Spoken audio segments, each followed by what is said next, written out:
6, 2024 regular meeting of the Union County Board of Commissioners to order. At this time, I will provide the invocation. Please pray with me. Dear Lord, we thank you for allowing us to call on your name again today. We thank you for all of your many blessings, Lord, that you've bestowed on Union County. Lord, I thank you for Union County and the way that you have blessed us.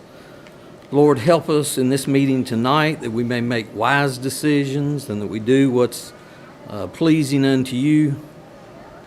Lord, I pray especially for the family of North Carolina Department of Adult Corrections Officer Alden Elliott, for the family of North Carolina Adult Corrections Officer Samuel Pelosi, for Deputy U.S. Marshal Thomas Weeks, for the family of Charlotte-Mecklenburg Police Department Officer Joshua Eyre. Lord, please be with their families. Please bless them, comfort them, provide for them, and help them during these difficult times. Lord, I ask you to be with those officers who were injured. Lord, continue to touch and heal them and provide for them and their families. Lord, thank you for all of our law enforcement officers here in Union County and throughout the world. And Lord, thank you for all of our first responders, our firefighters and paramedics, EMTs, our 911 telecommunicators. Lord, just thank you for all that they do for our state, country, and local communities. Thank you again for all your blessings. Lead us and guide us and be with us. In your name we pray. Amen. At this time, I'm going to ask that we have a moment of silence in remembrance and honor of the 4 officers who died in the line of duty last Monday.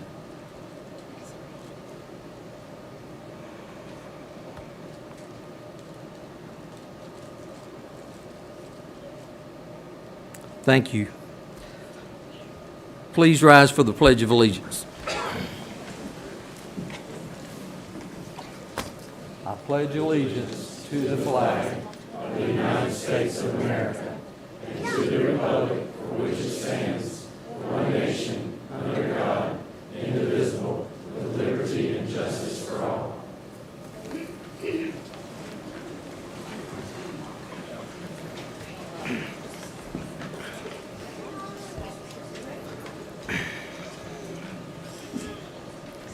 The next item on the agenda is informal comments from the community.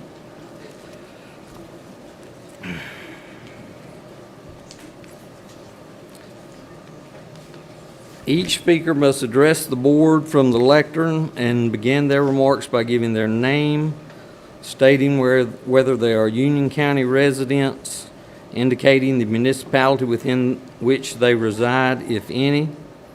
Each speaker will have 3 minutes to make remarks. A tone may sound at the conclusion of your remarks. A speaker may not yield any of his or her time to another speaker. Speakers may not discuss matters which are the subject of public hearings, and they must be courteous in their language and presentation. Restatements or repetitive comments by the same speaker, whether at the same or separate meetings, may be ruled out of order and terminated by the chair. Personal attacks will not be tolerated. Speakers may leave written comments and or supporting documents, if any, with the clerk to the board. Our first speaker is Georgianne Eccleston.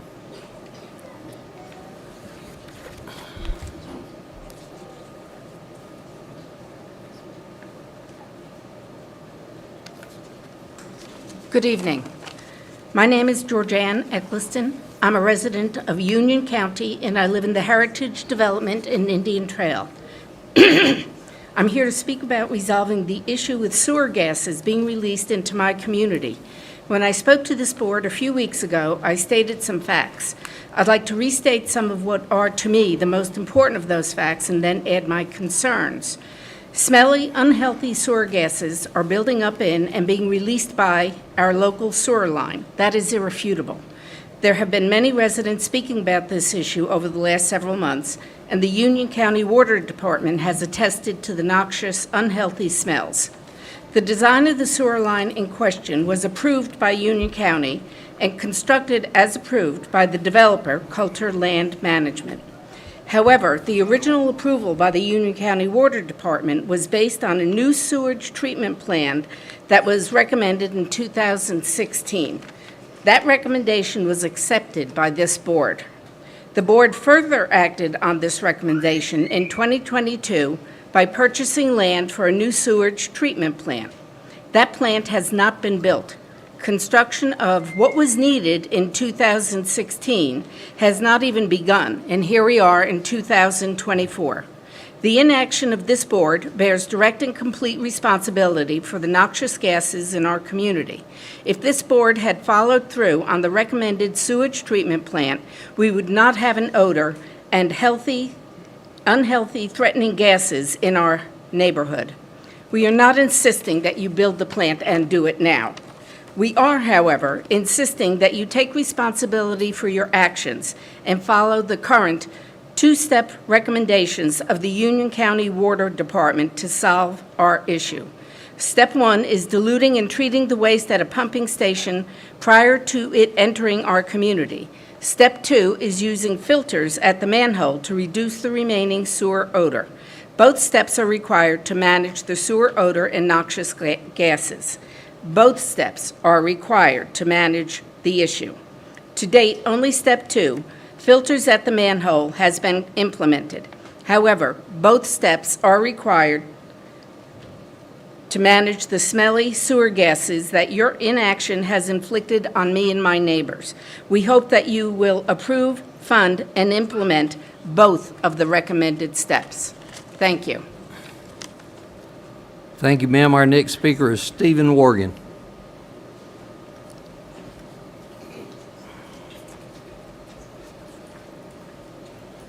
Good evening. Good evening. My name is Steve Wargan. I am a member, or I do reside in Union County. I do live in the Heritage Division of Indian Trail, and I'm here to speak also about the smell.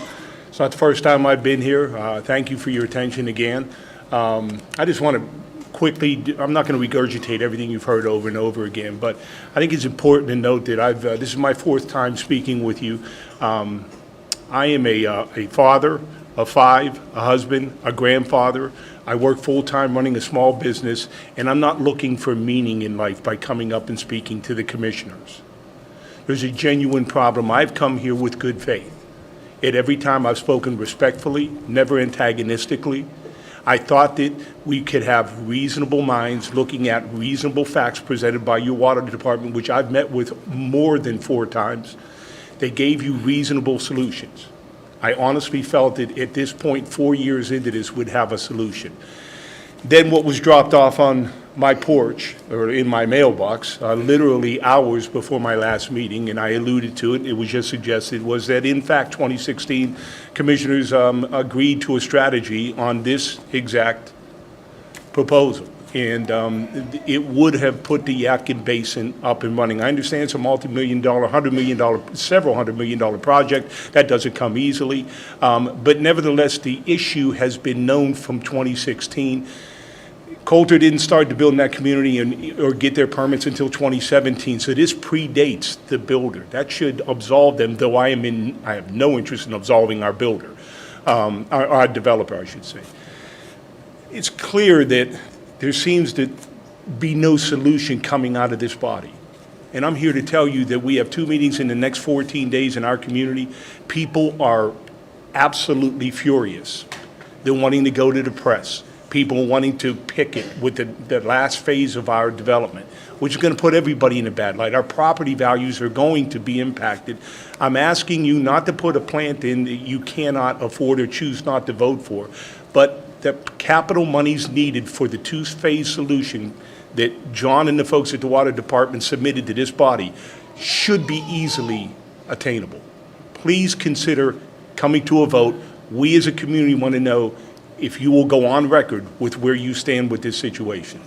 I would ask you to schedule during your own processes a vote and put it on public record. Thank you. Thank you, sir. The next speaker is Ann Wargan.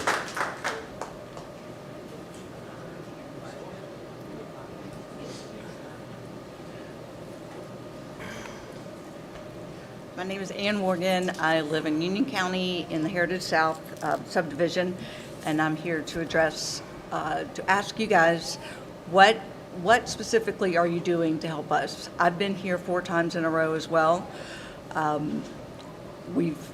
We're being patient, but our patience is running out. It's getting to the time where we want to spend time outdoors with our friends and family and animals, and we're being prohibited from doing that because the smell is back 100%. So please, if you could let us know, as our elected officials, what is being done to help us, we would really appreciate it. Thank you. Thank you, ma'am. Our next speaker is Kelly Thomas.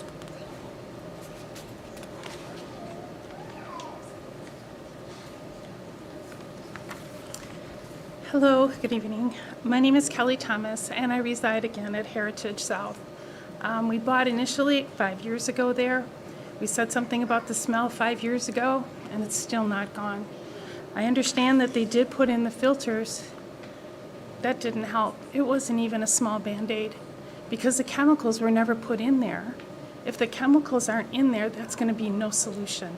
So obviously the smell is still back, and it's still as bad as ever. I guess what we're asking for is, when are those chemicals going to be implemented? We really truly do look for you for that guidance, because we really do need help. I understand that that land was purchased in 2022, from what I've been hearing throughout the neighborhood, from the paperwork that's been passed out. But what are we going to do with that? We can't wait another decade.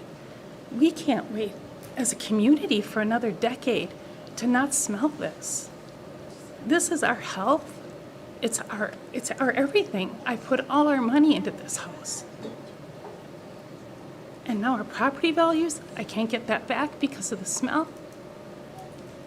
What are you going to do to help us? And all we ask is that you try to do that for us.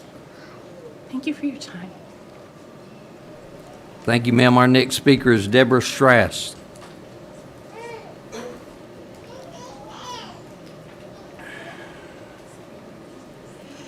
My name is Deb Stress, and I live in Heritage South in Indian Trail, Union County. There are terrible sewer gases being released from a sewer in our development. We all want to be able to enjoy the outdoors. It's impossible to make plans for outdoor use when we don't know if the odor is going to permeate the air.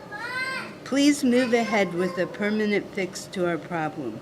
Our community implores you to implement the Union County Sewer and Water Department's recommendation for our community. We need action. Thank you. Thank you, ma'am. Our next speaker is Sarah May.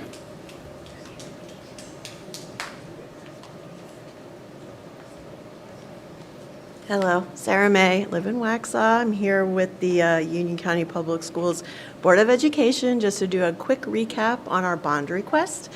We have 2 projects. One would be we're renovating the current Forest Hills High School to make it a new East Union Middle School. It would be all new HVAC, electrical, plumbing. They'd have some additions. I mean, it would be able to have them be on the same campus as Forest Hills High School, use the same athletic facilities, utilize transportation the same.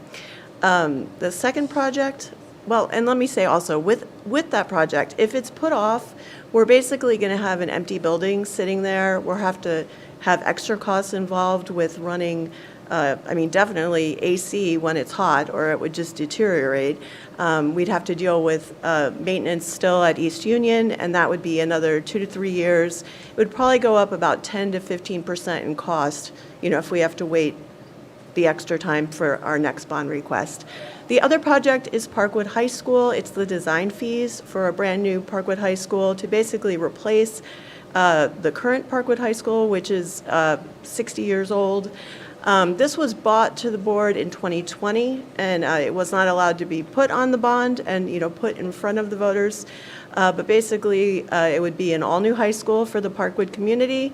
Originally, it was meant to be the same sized high school, 1,400, but we are, due to the growth in Waxhaw, looking to the future that we would need to make it 1,800. So those are two requests that we're asking for, plus contingency fees, and we are here tonight if you have any questions. Thank you. Thank you, ma'am. Our next speaker is Gary Sides.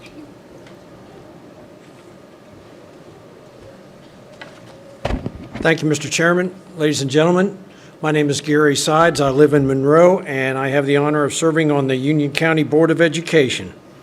As Ms. May said, I am here tonight to ask for the board's support to place on the bond two crucial projects that our Board of Education unanimously supported. She's talked about developments specifically in the Parkwood issue, the proposed new Parkwood High School. We talked previously before this board about developments that have already been approved in Waxhaw yet to be built. And I noted at their last meeting, they approved an annexation into Waxhaw with another proposed development. So they continue to happen. We do not have and do not forecast to have capacity in the Cuthbertson, in the Weddington, or the Marvin clusters. That is why a timeline is essential for a new Parkwood High School at a 4A size of some 1,800 capacity to meet what we already know is on the way.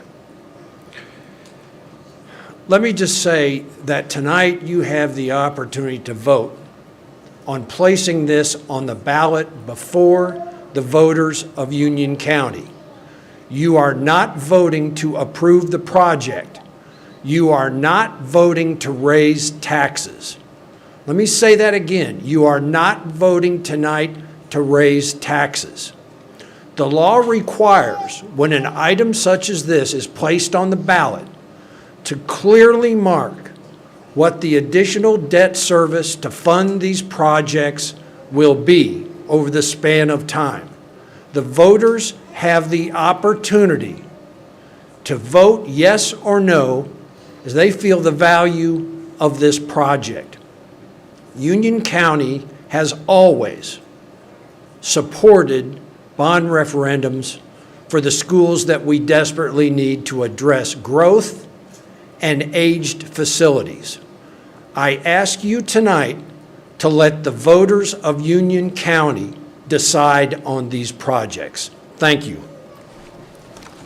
Thank you, sir. Our next speaker is Ron Byros.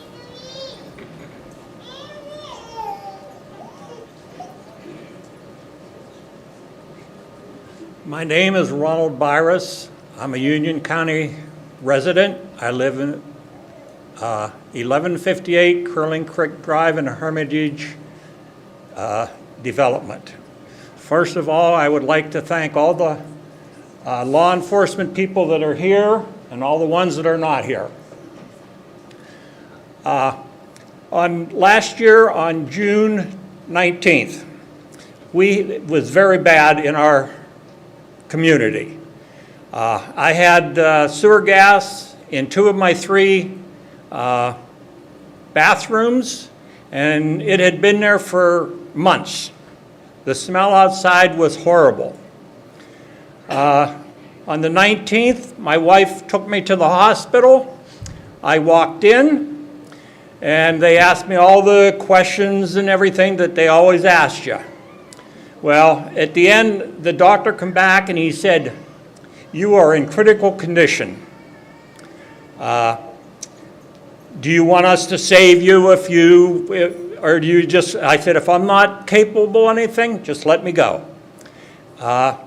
It ended up, I was in the hospital. I had blood clots in both lungs. And I can't say for sure. The doctors don't know for sure. They asked me if I was on any long trips or anything else like that, long car rides, and I said I hadn't been for a couple months. And they said, "Well, you're in critical condition, and you've got to stay at the hospital, and they treated me. I walked in, I walked out, thankfully. So could it have been? I don't know. But there is a possibility. Last time I was here, I asked you a question that I wanted you to think about, and I'm going to repeat that.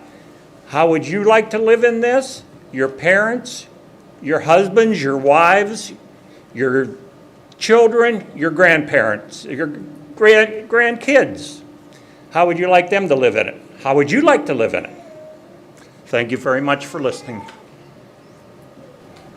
Thank you, sir. Our next speaker is Dr. Amanda Stanford.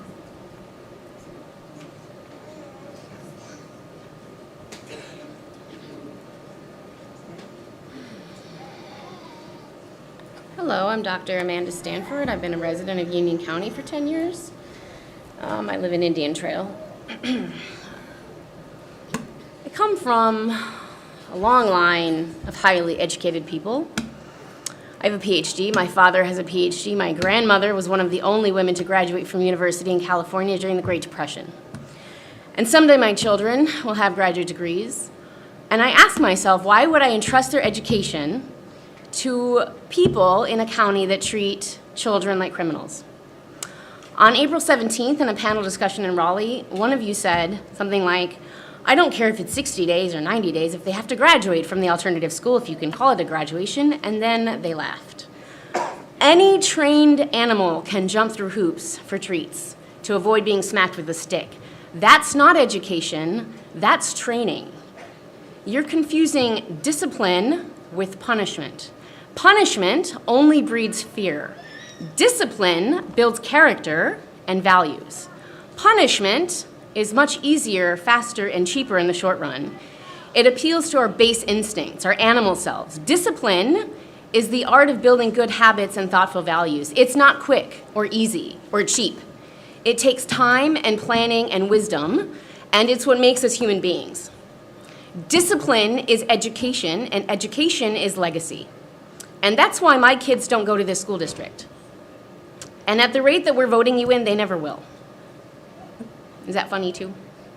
Yeah, okay.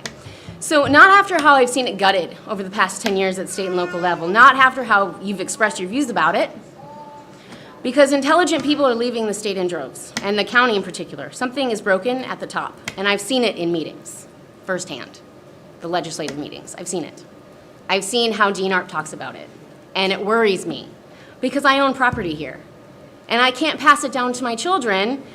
I can't buy more property here. For what? To pass it down. I can't pass it down because it would be a waste. And you made that very clear. We don't need more jails. We need money spent wisely on legacy, public schools. Money spent on public schools is money spent on legacy, and that's really important and it's smart to do. And that's what we need to do. So I hope that we spend more money on public schools and do it well and wisely, and that people continue to come here, buy property, and invest in what we have, because we do have a lot of really good ideas and we have a lot of really good industry that we've started. Thank you, ma'am. Our next speaker is Reagan Shaw.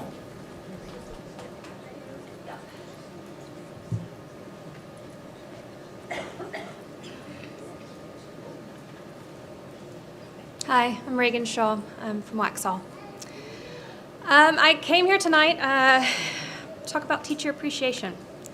It's Teacher Appreciation Week, and I think there are a lot of people in the state, especially in positions of power, that have forgotten what it means to appreciate our public school teachers. The latest set of results, the study that came out nationally about teacher vacancies, put North Carolina in the top 3 states for teacher vacancies. We are hemorrhaging teachers.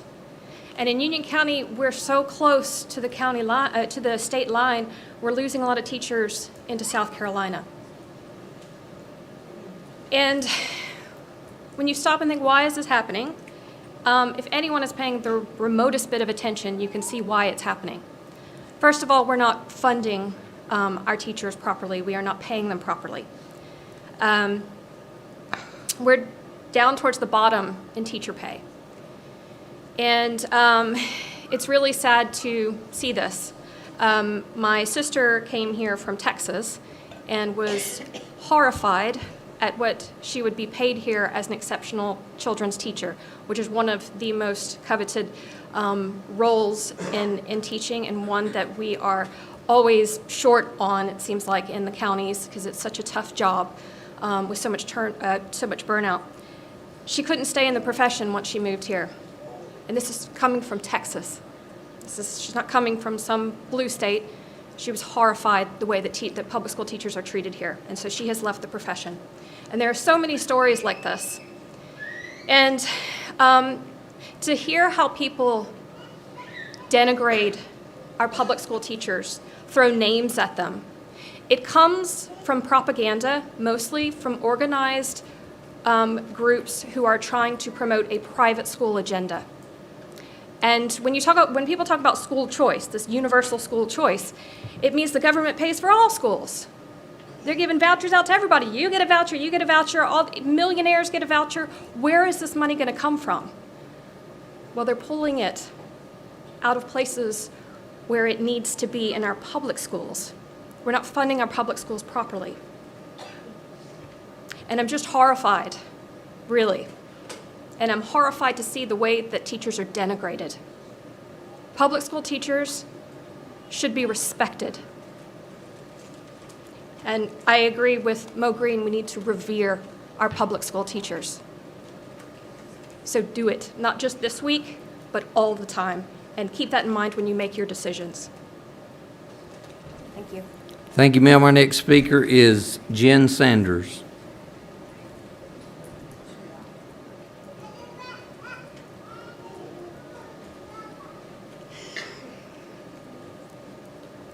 Good evening, Jen Sanders. I live in Waxhaw here in Union County.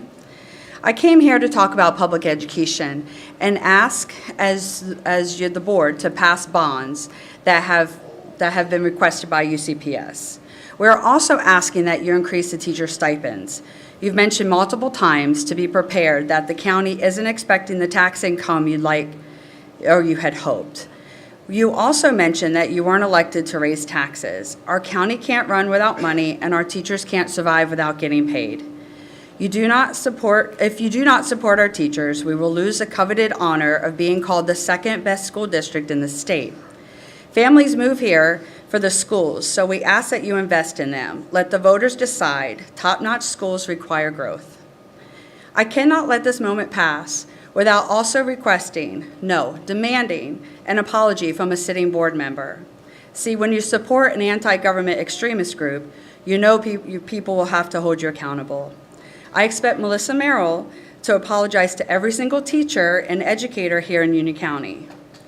The fact that you called them groomers, and here, let me just quote it so we're correct, that you said, not every teacher has the heart, you were telling another panelist. The teachers coming to Union County have been indoctrinated from the universities and their internships. There are a flood of teachers who have targeted and have an agenda to change Union County, end quote. Moving in mass groves to apply for those jobs, another quote. Do not let me even get started on your comments about the alternative school. There is a video online for proof for your own pleasure to watch.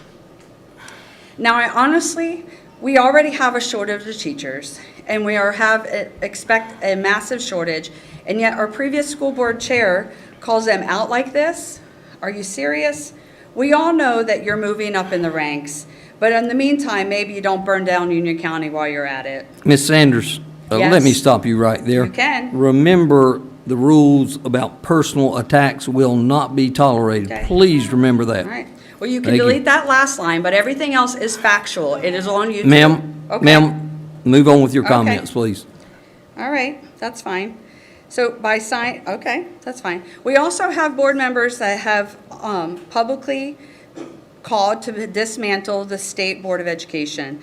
Makes me wonder if you even care about UCPS.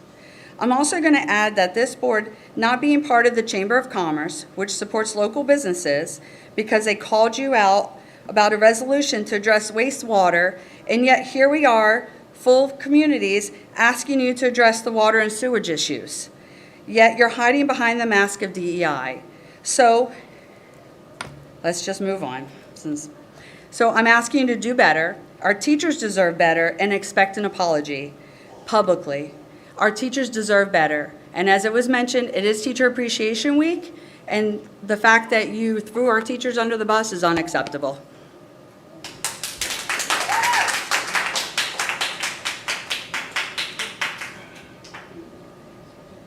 Are there any other speakers who have not signed up who wish to speak? Hearing none.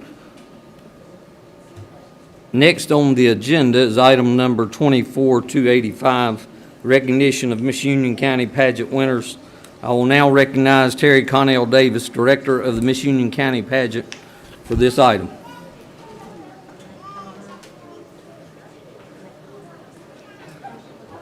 Can the girls come on up like last year? Terry Connell Davis from Union County, live in the Piedmont area.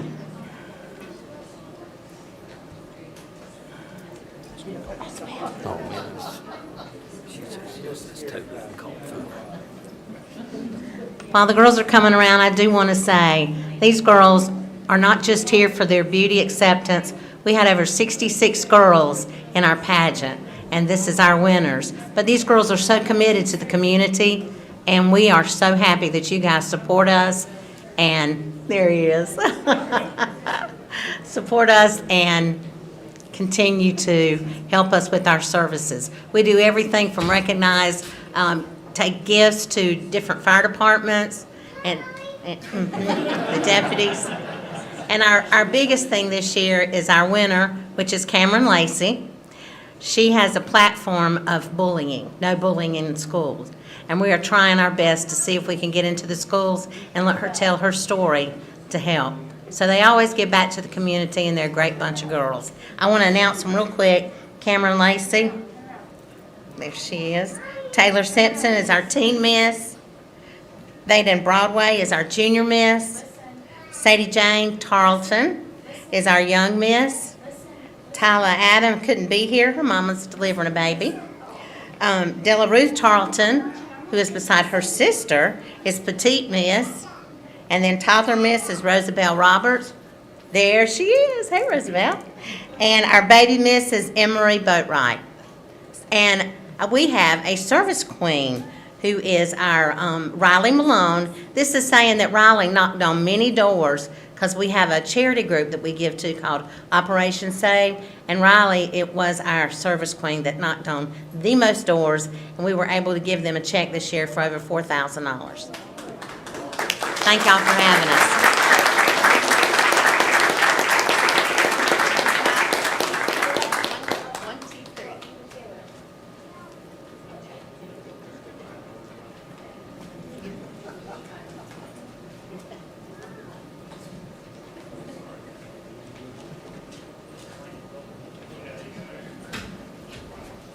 Did I not look a lot better standing up there with them? Wow, they look great. They look beautiful. She was a ball of fire, wasn't she?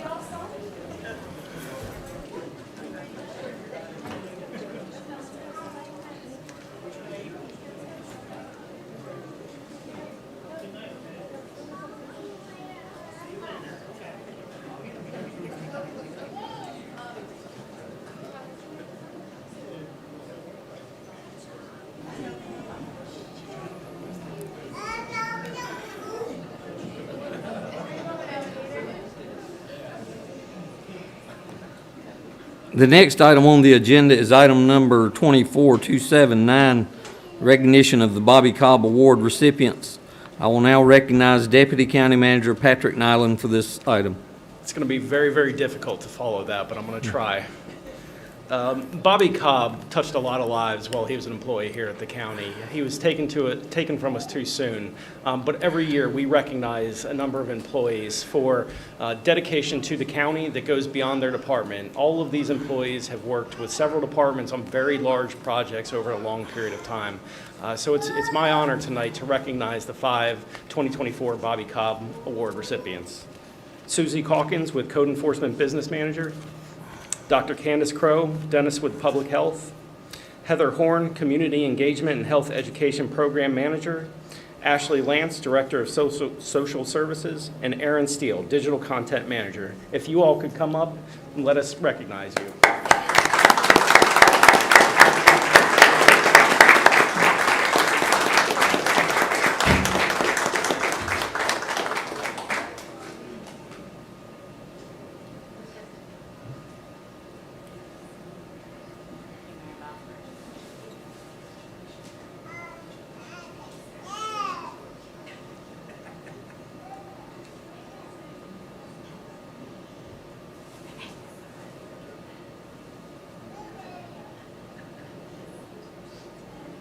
Count 3. 1, 2, 3.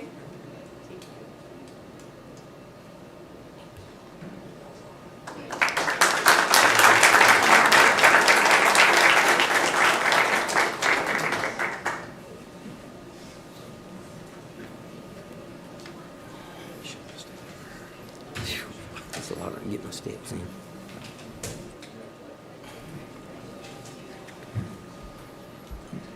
Next on the agenda is item number 24-280, presentation of Lifesaver Award to court security deputies. I will now recognize Deputy County Manager Patrick Nyland for this item. It's also my honor tonight to recognize 11 sheriff's deputies for life-saving efforts. On March 15th, 2024, deputies assigned to the courthouse duty at the Judicial Center witnessed a 61-year-old man suffer a severe medical emergency. These deputies immediately sprang into action when the man suddenly lost consciousness. Their initial assessment revealed no pulse, prompting them to initiate life-saving measures. Using their training, the deputies performed CPR on the man and quickly assessed and deployed an automated external defibrillator. After administering a shock from the AED and conducting multiple rounds of CPR, the man regained consciousness. The man's condition stabilized thanks to the rapid response and expert care provided by these deputies. That man would not be here today without these deputies. Before I read their names off, I'd like to invite Sheriff Eddie Cathy up here to say a few words.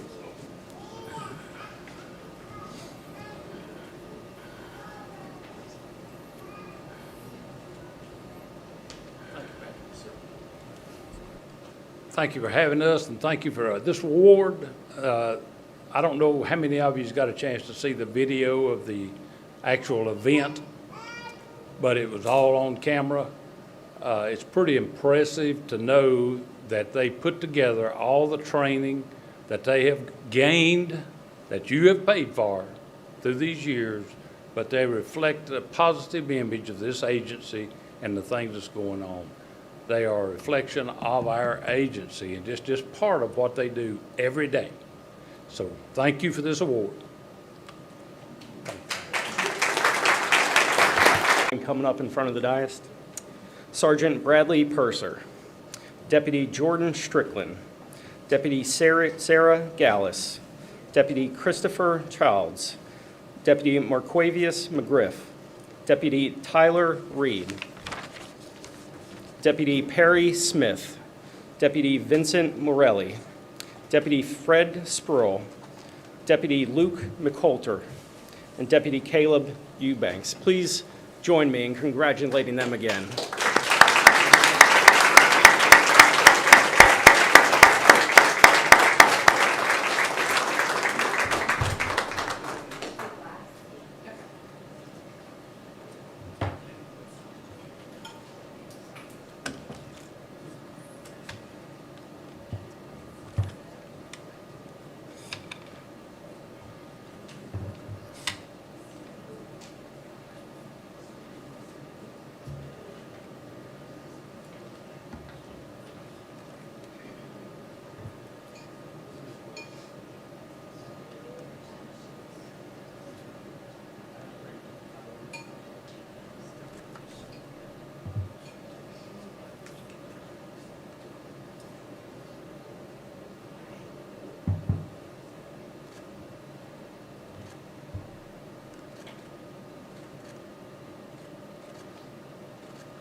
Our next item on the agenda this evening is item 24-299, Excellence in Communications Awards.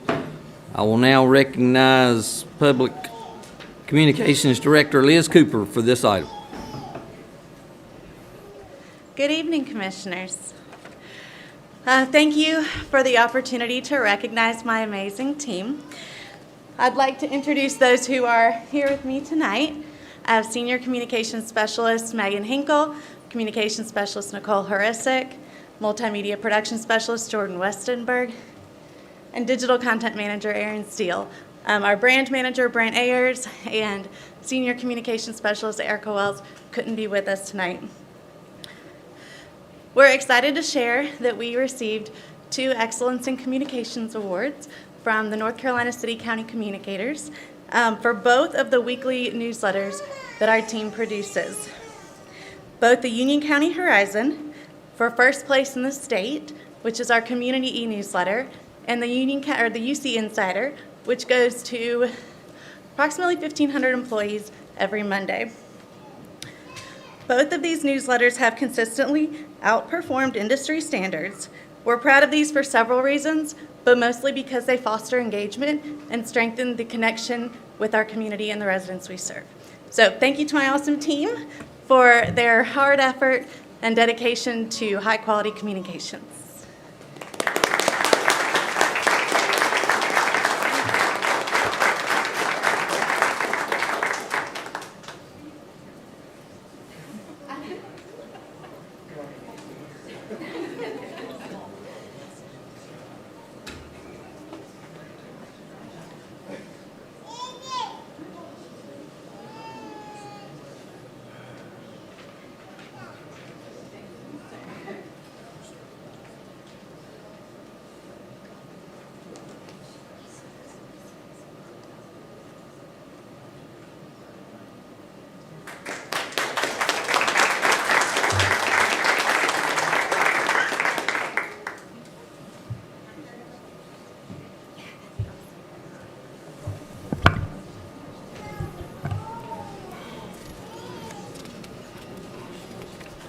The next item is consideration of the agenda and consent agenda. If there are no objections at the request of staff, I would like to remove the following 2 items from tonight's agenda and take them up on a future agenda. The first one would be item 24-309, rates and fees, and then item number 2, item 24-308, the fiscal year 2024 third quarter revenue and expense projections. Are there any other revisions requested to the agenda? If there's no objections, we will make those revisions to tonight's agenda. Is there a motion to approve the consent agenda? Mr. Chairman. Mr. Vice Chair. Yes, sir. I'll make the motion to approve the consent agenda as published. Any discussion? All in favor of the Vice Chairman's motion indicate by aye. Aye. All opposed?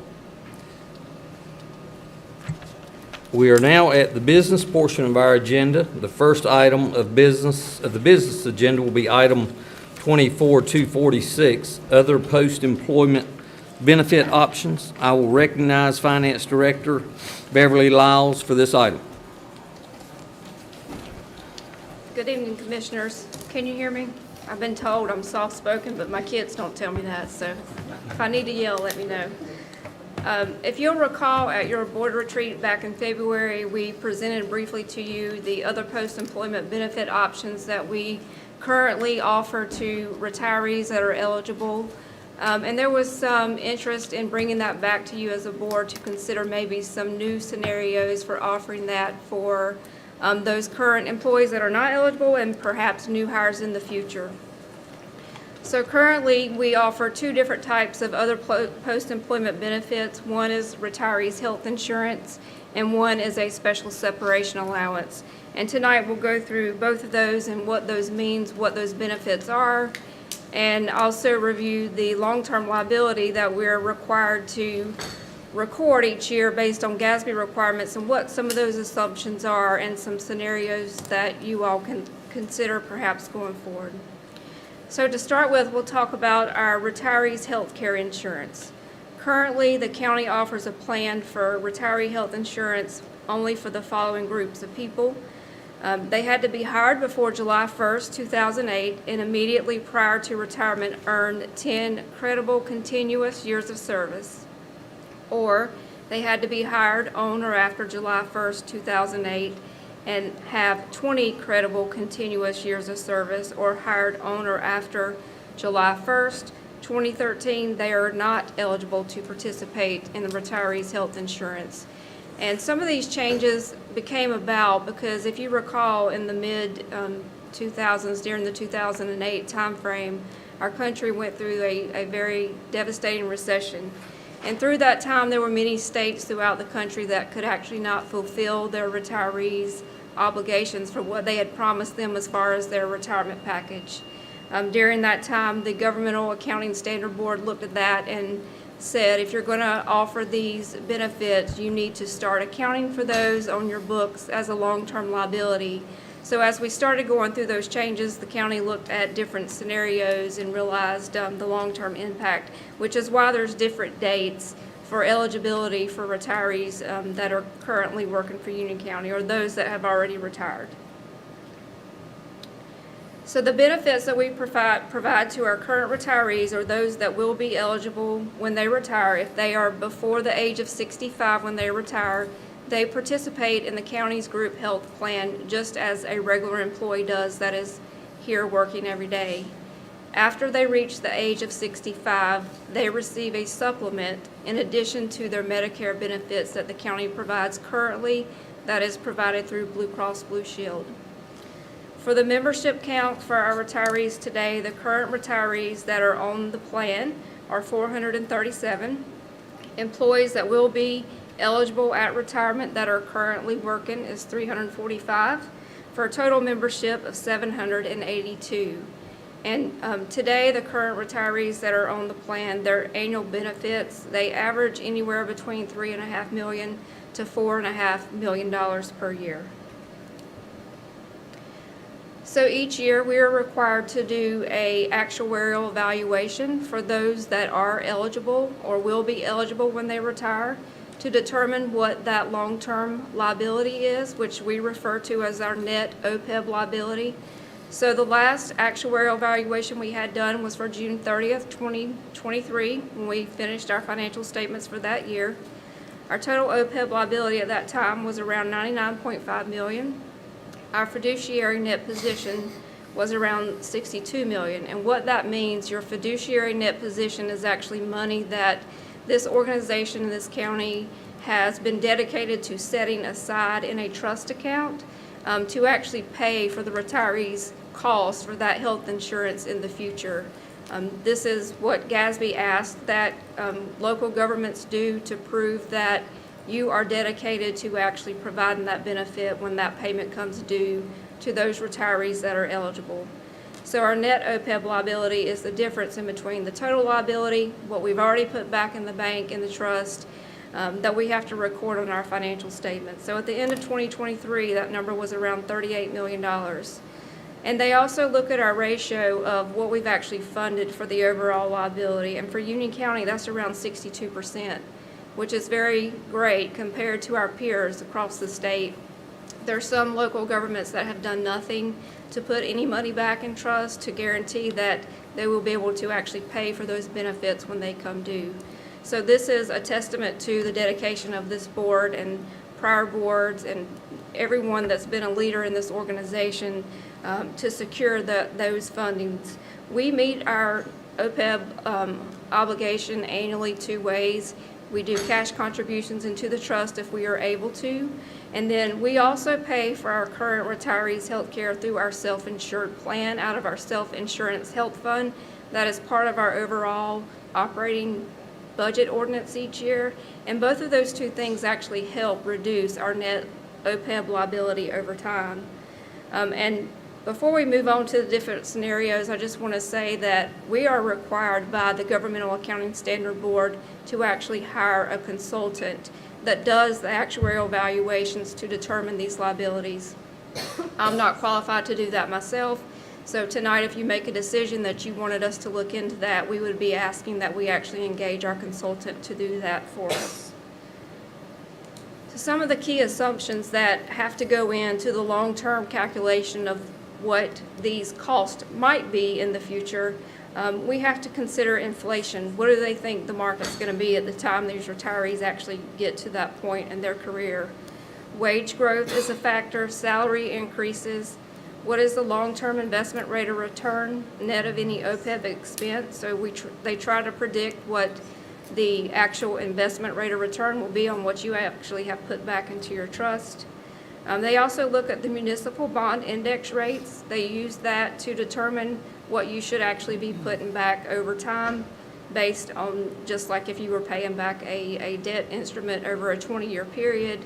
They look at that rate, and they also look at healthcare cost trends. And as you're aware, those costs continue to rise years after year. They also look at your retiree demographics. They look at age mortality, and they also look at trends for separations for active service members to see, are these people that are actually eligible working to that full retiree status to actually qualify for these benefits? I'm going to stop and ask if you have any questions about any of this before we go forward. So a couple scenarios to consider. Again, you as a board can tell us any scenarios that you may want us to look into.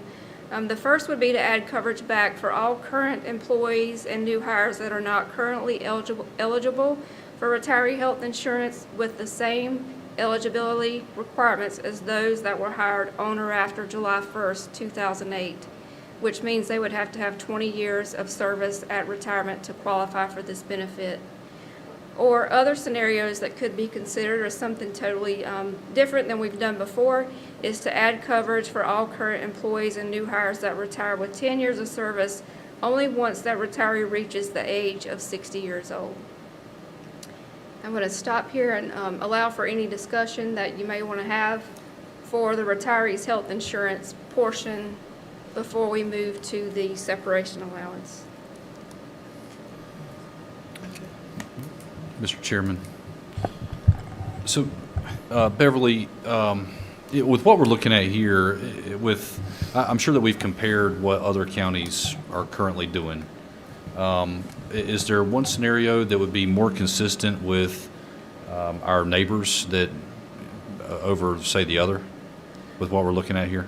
In my opinion, I think scenario one would be more consistent with what others are doing. Okay. Just what we have estimated with scenario one, you're going to add a significant number of members that would be eligible compared to those that are eligible today. Probably 1,000 more members would be added based on our current FTE count. As opposed to option two, what would be the numbers there? That I'm not sure, because we'd have to use some key assumptions to determine, are they going to get to age 60 and have 10 years of service?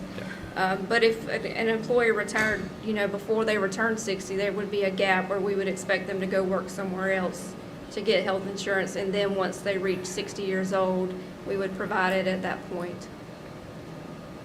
Okay, thank you. Ms. Lyles, and I know you have contact with the other counties, and we have, I think at times, some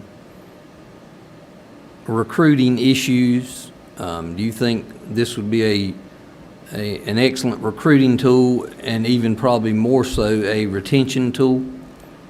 In my personal opinion? Yes, ma'am. Yes, I do believe so. You have employees like me. This is the reason that we stay here long term. We qualify for these types of benefits. I also know that in other law enforcement agencies, they are offering health care insurance. Our neighbors, the city of Monroe, still offers it to all new hires.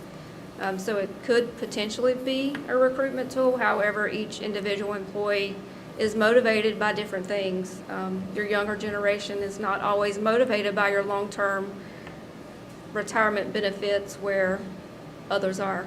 So, But would you say maybe more so a retention tool? As when I was 23, which wasn't long ago, retirement was not that important. you know, after you get 10 years in or 15 years in, really your retirement benefits may be more important than your salary. Would you say that may be the case? Perhaps. Yes. And do you know of any other local government that have similar benefits to this other than, I know the city of Monroe does, but I understand, I don't think Mecklenburg County has this benefit. And my point is, you know, we could offer them something that they won't have if they go to Mecklenburg County. Yeah, they may be able to go there and make a little more money, but they won't have health insurance when they retire either. And so we may be able to offer them something that other counties don't offer, which, as I said earlier, would be a good retention tool.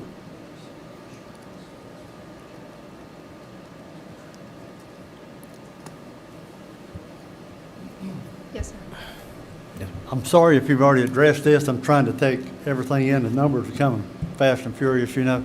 Yes. But at the age where you're able to qualify for Medicare, are you saying this coverage would continue and you would actually have double coverage? So once you reach Medicare age, you then only get a supplement paid on your behalf through Blue Cross Blue Shield.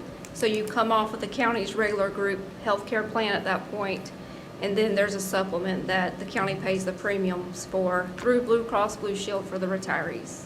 Yes.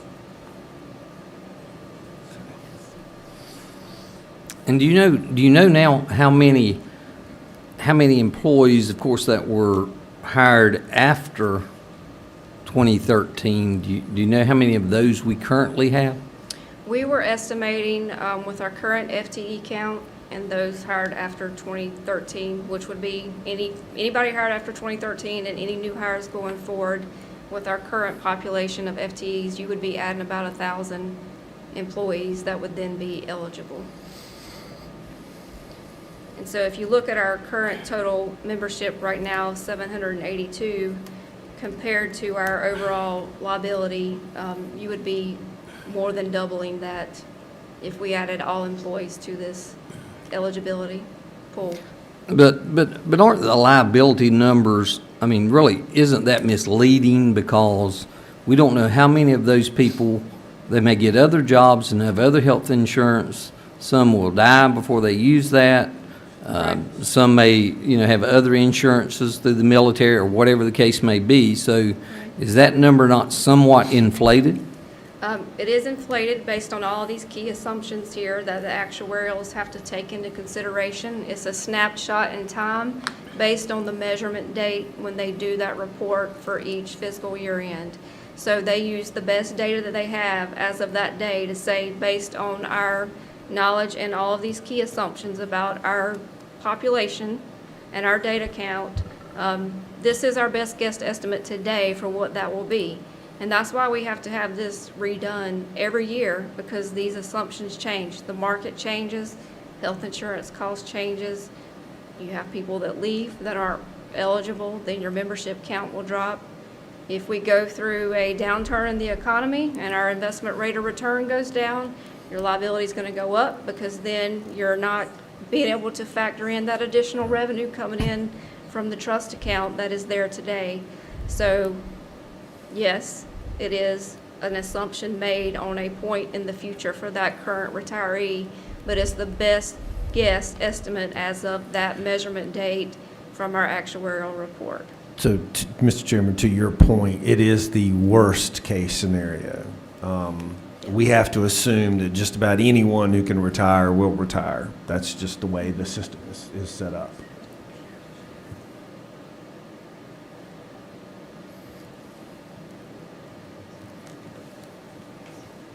Now, there are also years where the Board of County Commissioners may decide not to make a contribution to the OPEB account, correct? That's correct. And indeed, that happened relatively recently, right? When COVID hit and we had a sharp contraction in the economy, and our visibility financially wasn't as good as we would hope. We made a decision back then to suspend contributions to our OPEB account, did we not? That's correct. Again, as I said, we make that contribution two-way, so if we choose to do that in the future, you still get a benefit that you are making a contribution towards that liability by paying the current retirees' benefits out of our self-insured health fund. So we're never not making a contribution, even in those downturns and those different scenarios.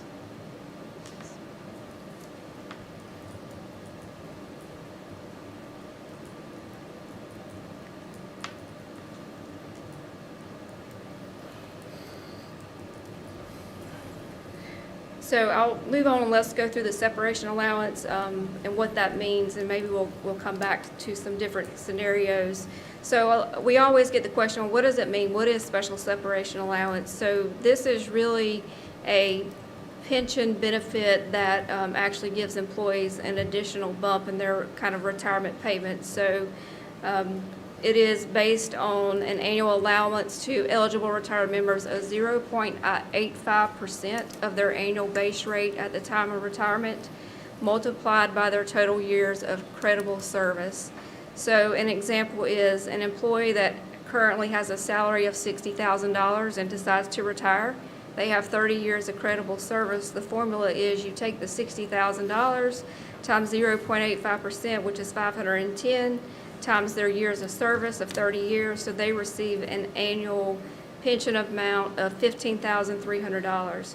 This is paid monthly in equal installments to the retiree until the retiree reaches the age 62 or at death, or if they are reemployed by a North Carolina local government employee and they become a full-time employee, which means they're back participating in the retirement system, and then they would no longer be eligible to receive that benefit.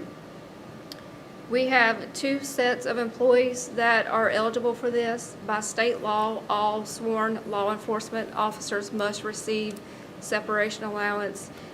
That is going to continue until the general statute changes. And then the county elected to also offer this benefit to a general group of employees based on eligibility. This is a much smaller group that's actually eligible for this based on the general employee group. Current retirees that are receiving this benefit, there's 73 of those. Their annual benefit cost is $1.5 million. Employees that will be eligible at retirement is 399, and the majority of those are made up of current sworn law enforcement officers for total membership count of 472. So for the general employees, the eligibility requirements are you had to be hired before July 1st, 2013. And if you were hired before 2013, you had to have a minimum of 5 years of continuous service with Union County. And you have to either accrue 30 years of credible service regardless of your age, or have attained 55 years of age with a minimum of 5 years of service and not reach the age of 62. If you were hired on or after July 1st, 2013, you do not qualify to receive the separation allowance benefit. So again, we have to go through the same practice with separation allowance at fiscal year end. Our actuarial consultant has to do our liability calculation for us. This is a lot less than OPEB because there's not as many factors that have to be considered, and it's a cheaper benefit based on you're simply paying them a percentage of their annual salary and their years of service added together. So at June 30th, we had a liability of around 18.7. In our fiduciary trust, we have around $4.7 million, and we carry a net OPEB, separation allowance liability of around $14 million. The ratio for this is around 25% funded, which is a little less, but of course the liability is less also. So really the key assumptions are the same for how they do the calculations for the separation allowance. The only difference really is they're not looking at health insurance or health benefit costs and the inflation factors for medical care or dental care. So a scenario to consider for this one is really, do you want to add coverage back for all current employees and new hires that are not currently eligible with the same eligibility requirements of those that were hired before July 1st, 2013? This pool, if you decided to add back this benefit, you would not be adding back as many employees because all sworn law enforcement officers already qualify for this benefit. So instead of adding maybe 1,000 members to the pool, you'd be adding around 800 members to the pool. And that's really all I have to give you an idea of what those benefits are, the eligibility requirements, and scenarios to consider to add for the future. Mr. Chairman. So again, there's no action needed by the board at this time. This is information for you to consider. If you wish for us to do more, as Beverly pointed out, we are required to have an actuary perform a study to give you a more detailed amount of information for what that potential liability would be. We can't estimate that for you. That has to be done with that expert. So again, there's no decision that you have to make tonight, but if the board wants to give us direction to not do anything, to consider things, that's certainly fine, but this was really just for information. Any further discussion? Personally, I want to do this. I mean, I think if we don't look after our employees, nobody else will. It's not cheap, we know that, but our employees are one of the most valuable resources that we have. They are the ones who do the county's day-to-day business. They're the ones who get called out at 2 o'clock in the morning. They're the ones that are putting their lives on the line. So I just think it's very, very important. And I know that we all appreciate our county employees, but I would ask that, that you would get us further information on it, Mr. Manager, and have the gentleman here that will, that can give us some numbers and answers and things like that. I'm definitely interested in doing this. I don't know how the other board members feel, but I'd like to hear from you. Mr. Chairman. Mr. Vice Chair.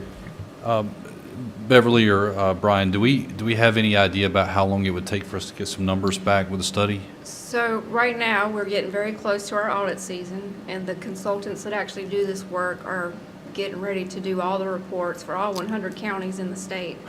And if I had to guess, they're going to tell us you're going to have to wait till October timeframe. We could reach out to see if there's a possibility that they could start on it. I would say that if that's the direction this board wants to take, we have to give them some, like, what actual scenarios do you want to consider? They have to have the data population count and the employee information to go on in order to do that. But if you wanted to do that, it's going to take time for us to go through a process to fully implement something new. It's not going to happen quickly. Okay, thank you.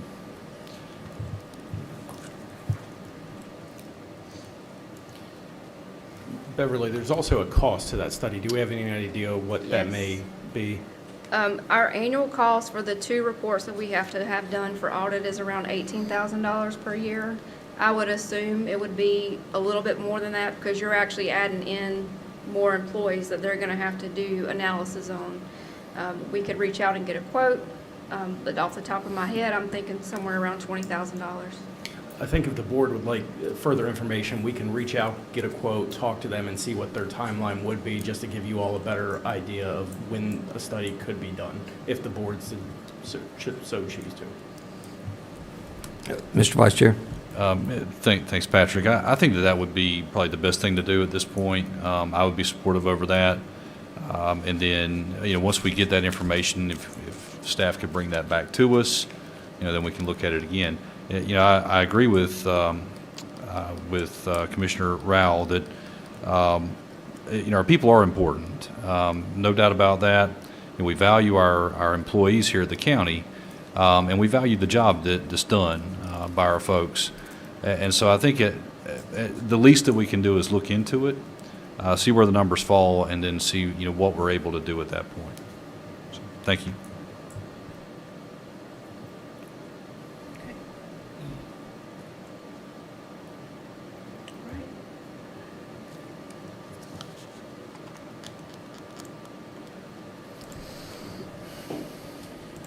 Next, we have item 24-315, the 2024 legislative agenda item, state ARPA funds for Lower Crooked Creek WFR project. I will now recognize County Manager Brian Matthews for this item.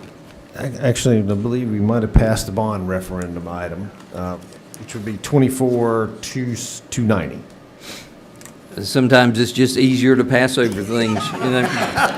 I mean, I could sit down and take a break if you want me to. Let's go back to item number 24290, 2024 bond referendum request and long-term financial plan. I will again recognize Finance Director Beverly Lyles for this item. Thank you very much. So this is a follow-up from your prior board meeting, the last one, where we presented the long-term financial bond request. This is a condensed version because you already took action on one item. And we also took out the 2/3 bond information, legislative requirement language, and the actual calendar. So you actually have the printouts in front of you again, because I know those debt models are very hard to read just looking on the screen. So if you want to pull that out and look at those, that it may be helpful to see it in a larger print. So to start with, we wanted to talk about the education debt fund and the current needs. If you recall, this year is the first year we did the bifurcation, and we have an education debt fund that consists of education debt for both Union County Public Schools and South Piedmont. We wanted to refocus on this just a little bit because, as we indicated at the last meeting, the bill is coming due on the last bond referendum request, and the tax rate impact is coming due as well. So for Union County Public Schools alone, for the 2023 GO bond that was issued, when we opened this debt fund, we put $10 million of county funds in here, as well as bond premiums that were generated on the sale of the last bond. So we've done all we can do to not have to have a tax rate impact, unfortunately. But I did want to compare this to what we actually told the voters and the work that we've done to try to mitigate what this tax rate impact would have been. So in year 2026, we're looking at needing a penny increase for Union County Public Schools debt. But this slide here shows you what we actually told our voters back when we actually put this on a bond. We said for this 2022 bond for Forest Hills and East Elementary, at that time, we said we would need a 3.5-cent tax rate impact. However, we have mitigated that the best we can, and it's a one penny impact today. So we just wanted to make you aware of that as we start the budget planning for the next cycle, that unfortunately the bill's coming due and we're going to need some help to make sure we're making all of our debt service payments. Same scenario here. This is for South Piedmont for their bonds that were approved in 2022 for the Center for Entrepreneurship. Based on this model today, we would need a tax rate increase of 0.42 to make those debt service payments. But what we actually said at that time, and we estimated, and we did all we could do to negate that property tax rate impact, is we told them at that time to the voters it would be a 0.85. So we worked hard and opened that debt fund and put some county dollars toward as well as bond premiums. But we want you to understand that as we start the fiscal year 2026 budget process, that we're going to have to address the overall debt for education. So moving forward to the actual bond request for Union County Public Schools as presented at the last meeting. This debt model here actually shows the legislative required language for their full request. So this is a 1.80 tax rate impact. This is the base model plus their request together. And so in summary, if you recall last time we actually did the county debt model, which is more in line with where the market is today for a 5% interest rate versus what the legislative language requires. So we're looking at a 1.77 cent tax rate impact for their bond request.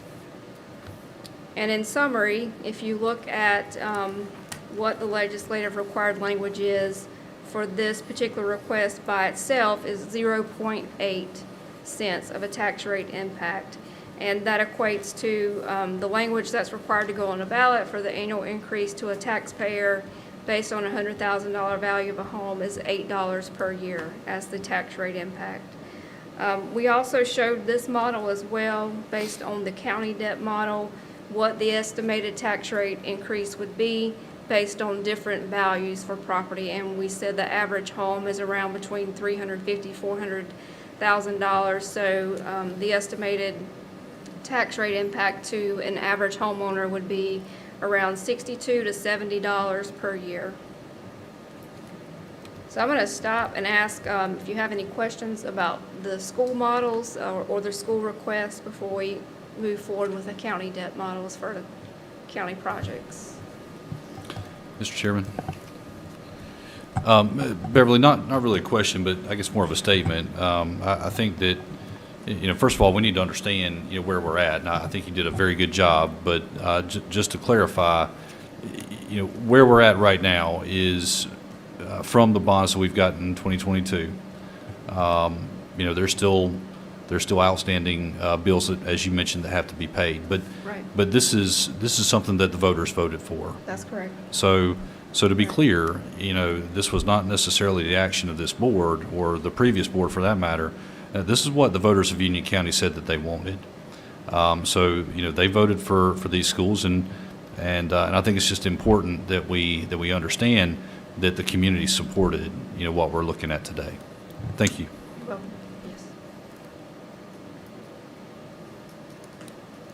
Okay. There's no further comments. I'll move on to the county portion.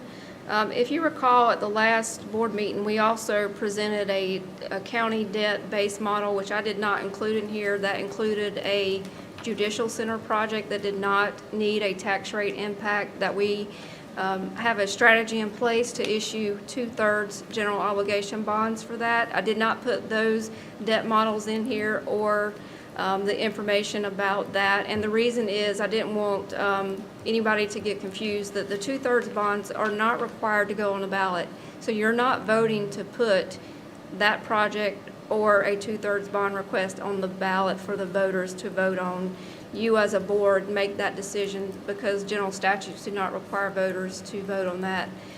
However, it is a long-term financing plan. It's part of our strategy for long-term financing. So at some point, we will need direction on if the board wants us to go in that direction for financing the judicial center expansion and the government center renovation project as well. So the county debt model here is the scenario 4 that you were presented all the 4 different scenarios for the jail at the last meeting. This scenario shows the largest request, which is the 600-bed, 800-bed core. This is based on the legislative required interest rate at 5.34%. And this model is indicating the tax rate impact would be 3.52 cents. I'm going to go forward. So this was the summary that showed the legislative required tax rate impact for each scenario, as well as the county debt model, only showing the actual, what we believe the market value to be for the bond rates today. The legislative required model, again, that we showed, if you did a 400-bed, 600-bed core, you're looking at a 2.47 cent tax rate increase. If you did a 500-bed, 600-bed core, you're looking at 2.8 cent of a tax rate increase. 600-bed core, 3.13 of an increase, or the 600-bed, 800-bed core, 3.52 cents. At the last meeting, you actually requested follow-up information about what the operating costs would be. Deputy County Manager Patrick Nyland emailed you that information last week for you to have time to review that, to go over it. You also had asked some information about federal inmate housing and what that would generate in revenue, and that was provided to you as well prior to this presentation. So hopefully you've had time to review that. If you have any questions, though, we are able to answer those tonight. If you have any questions about the county debt model, I'll be glad to answer those as well before we move forward to the action items.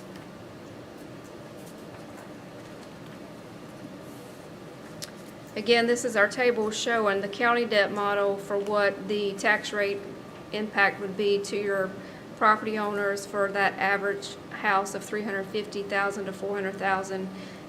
If you did the largest model, 600-bed, 800-bed core, it's around $118 or $135 for the property owner for this request.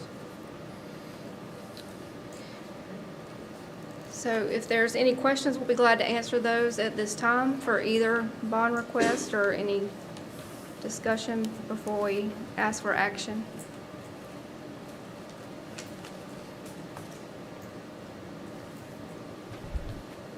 Or we can go through these one at a time if you'd like.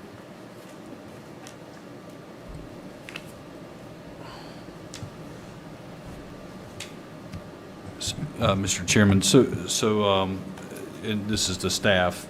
Brian, would it be best if we just, what's the best way to vote on this? Should we go take these one at a time? One at a time. I would do one at a time, yes, sir. Okay.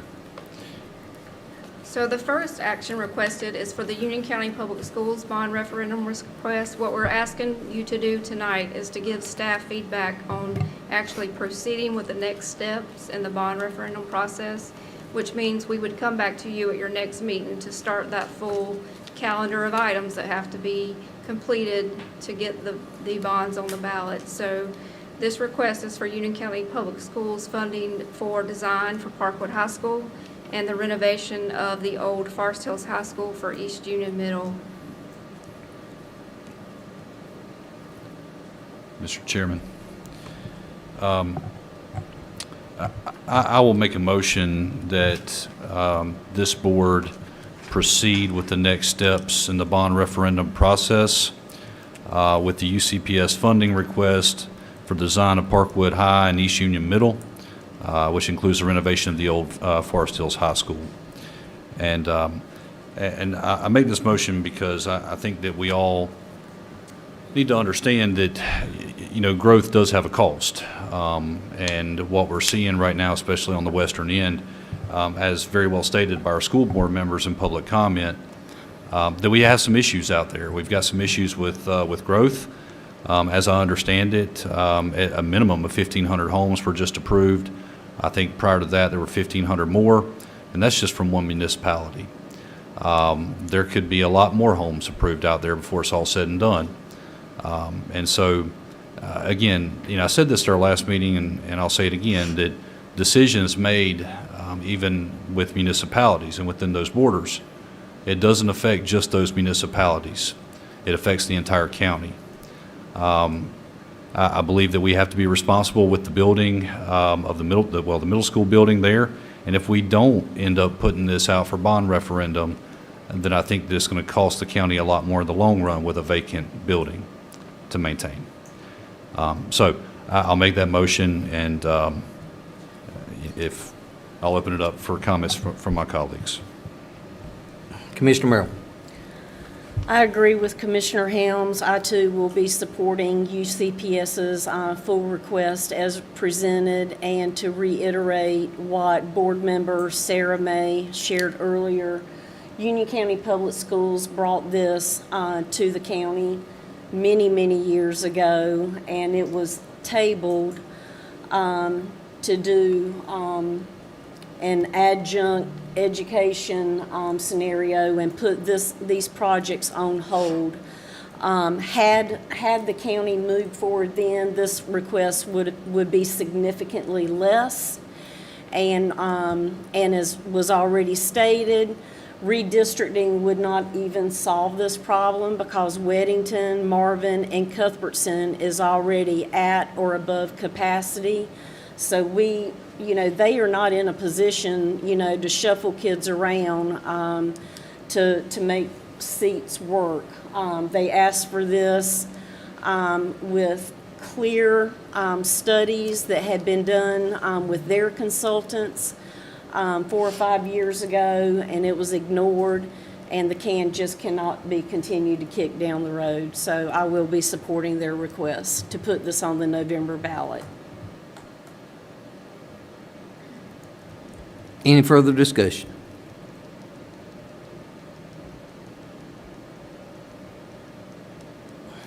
All in favor of the motion indicate by aye. Aye. Those opposed? No. Thank you.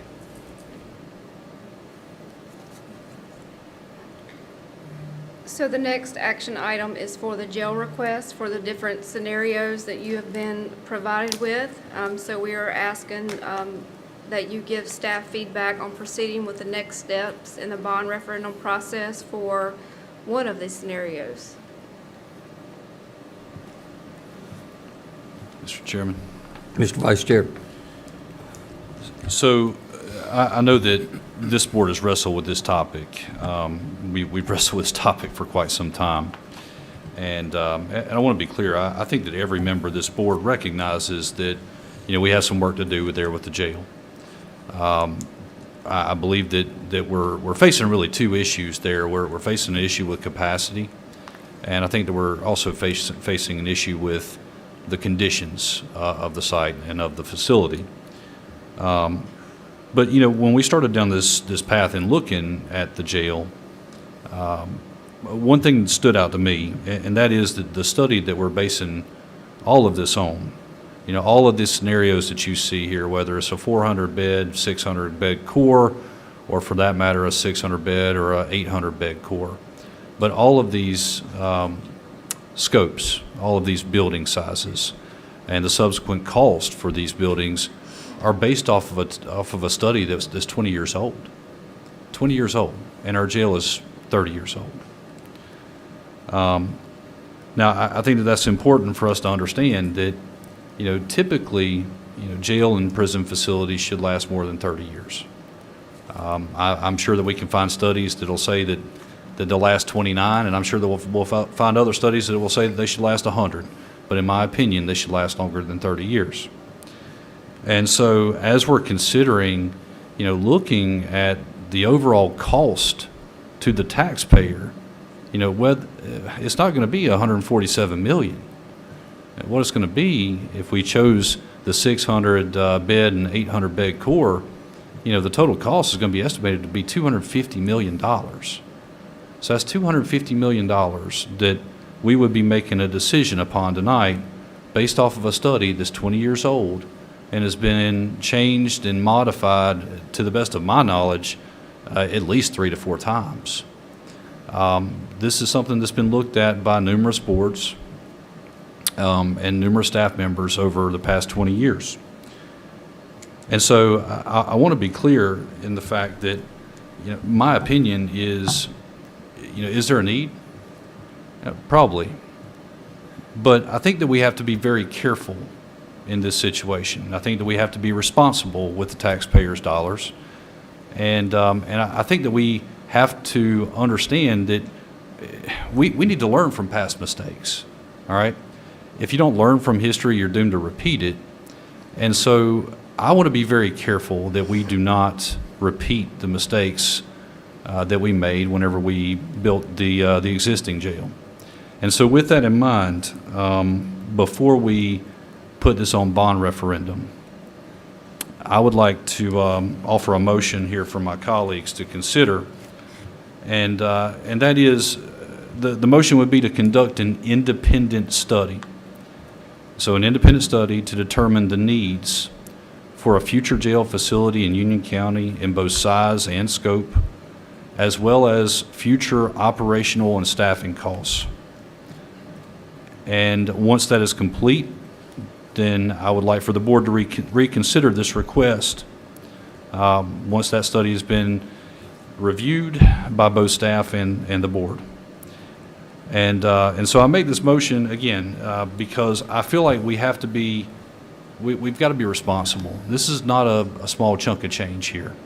And, again, with a 20-year-old study, I think that we have to make sure that we are not putting the cart before the horse.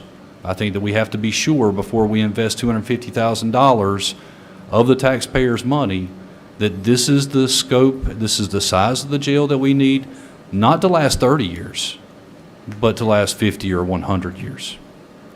Thank you. Any further discussion? Commissioner Ball. Yeah, I would say that I would support a study as well. Anytime I've ever made a decision or built something, it seems like the time it was completed, it was a little bit small or outdated at that time. On a small scale, building farm shops and that sort of thing. And I certainly don't want to go down this road here. You know, when this study was completed, since that time, our population has grown somewhere 40%, perhaps even 50%. It's a different it's a different ballgame now. So I feel like we're almost pulling straws. We're pulling numbers out of the air, and I'm the new kid on the board, so perhaps they're way more studied on this than I am. But my personal opinion is we need to have someone or some group, an unbiased group, study this thing and give us direction to make the best decision. 'Cause I would like to see this be a 50-year building. I don't want the next generation, 20 years down the road or 15 years down the road, they're still facing the same problem. So I would support Commissioner Helms in this effort. My grandmother's generation, and I didn't like to hear it then, would always say haste makes waste. And I feel like we're being a little bit hasty here if we don't have a good study. We've got to have good information to make good decisions. And that's my opinion, so I will support Commissioner Helms in this. Commissioner Williams. Thank you, Mr. Chairman. I'm going to support Commissioner Helms's motion. I can see the writing on the wall. I think it's unlikely that it's clearly not likely that we're going to have agreement on moving ahead anytime soon on a jail. And even if we were to get a referendum on the ballot, I'm not feeling very confident that a standalone jail would pass. Indeed, I can't find any instances, and General Counsel informs me there aren't any instances in, I think, my lifetime of a standalone jail passing on a referendum in North Carolina. So I do support a study. I would just respectfully, humbly ask that let's not spend an inordinate amount of time or money on it. I mean, we shouldn't, I think with respect to a lot of this stuff, we shouldn't be reinventing the wheel. I mean, we've got other counties in the state with recent experience wrestling with just this issue that are similar in size to Union County, that are close to a major metropolitan area like Union County. So by all means, I'm in favor of research and study and, figuring out what's going to best suit our needs. But to one of the earlier comments that Commissioner Helms made about building a jail that lasts longer than 30 years, yeah, I think we're all in favor of that. But I'd like to note that one of the main reasons this jail hasn't had long life is because of the rapid growth in the county. I mean, when this jail was built, since then, we've had about 280% growth in the population of the county. That's not insubstantial. So, again, I support your motion, Commissioner Helms. I would just respectfully ask that that we act with some speed and without a whole lot of money necessarily in doing this research and getting this study done to figure out what kind of jail is best going to suit our needs. And I would also just ask that when we do that, let's get busy about setting aside some county funds to go ahead and pay for the design of that prison. We've acquired the land. When we decide what kind of jail we want to build, let's go ahead and act with some speed in getting those funds into the hands of folks that can design us a building. Let's show the law enforcement community. Let's show the third branch of government. Let's show judges that we're serious about getting this accomplished, because the last thing we want to have happen is be under a court order to build this thing.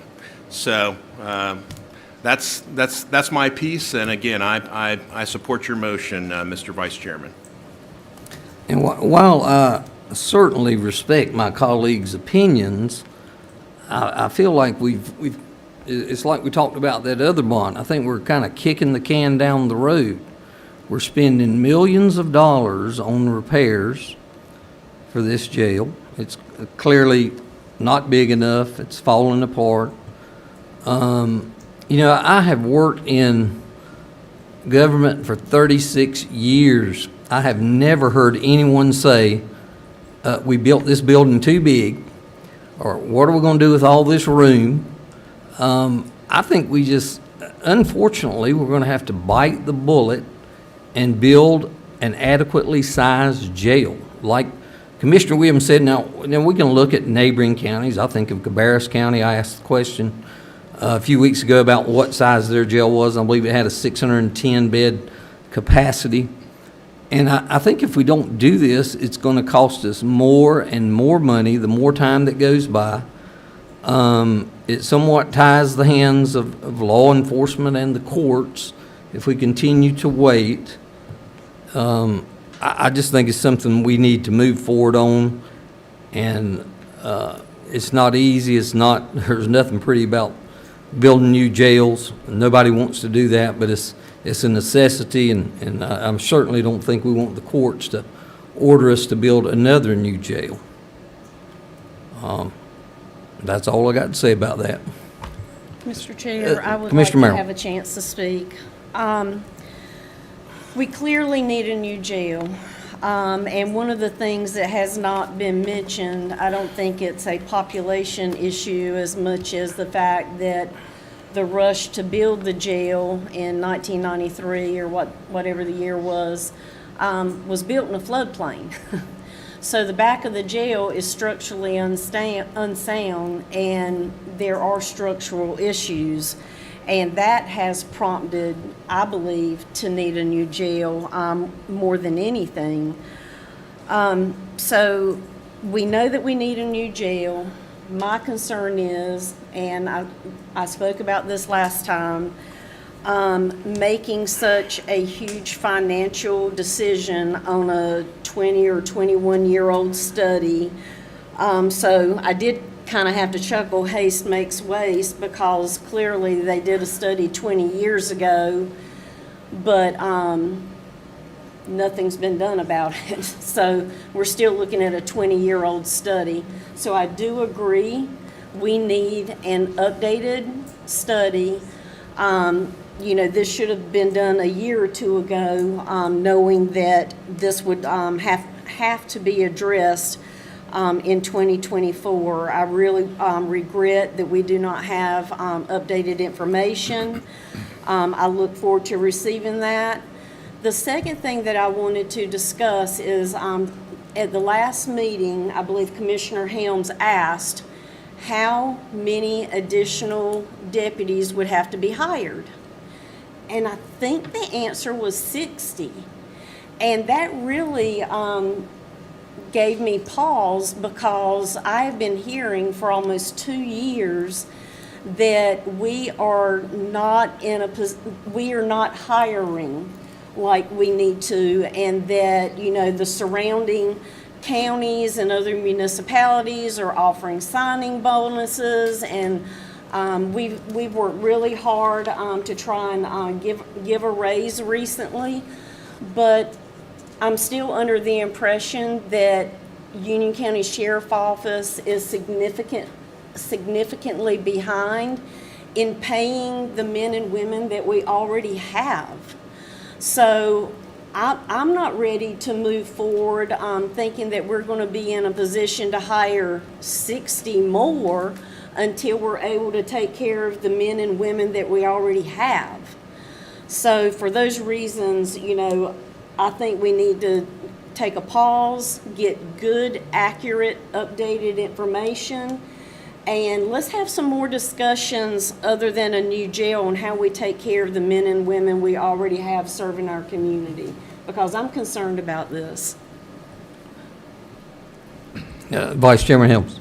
Thank you, Mr. Chair. And I was going to say, Chairman Rao, I appreciate your comment, and I don't know that we're that far apart. I believe that we probably do need a new jail. But I kind of echo Commissioner Merrill's comments here, because as we're looking over, the projections that we got from Deputy County Manager Nyland the other day, we're looking at potential of operational expense increases of somewhere in the neighborhood of $650,000, and that would be for just things like utilities, landscaping, uniforms, things like that. And then that's not even including, to Commissioner Merrill's point, the staffing increases. So we're looking at potentially 76 new positions for a total of around about $5 million, so a little over $5 million. So these are costs that are in addition to the $250 million that we're looking at here once the bond is paid off.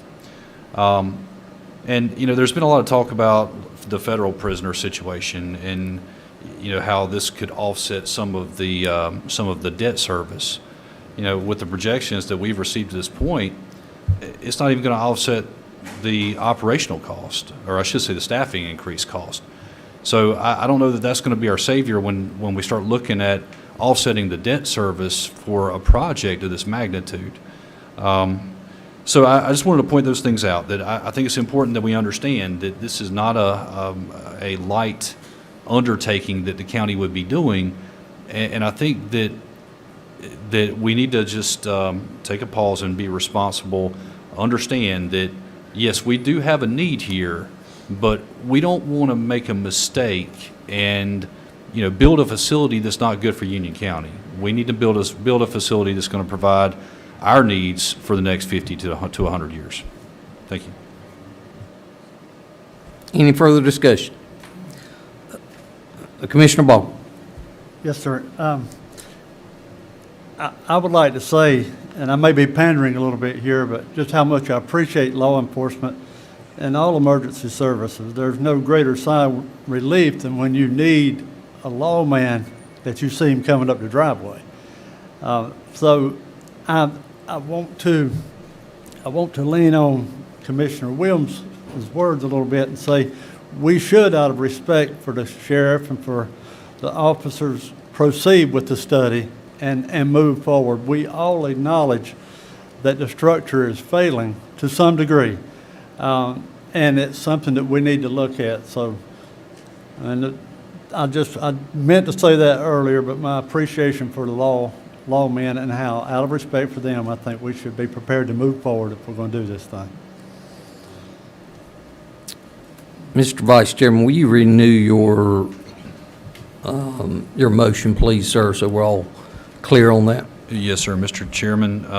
So my motion is that we deny the current action requested for the jail project to be put on bond referendum, but rather conduct an independent study to determine the needs for a future jail facility in both size and scope, as well as future operational and staffing costs.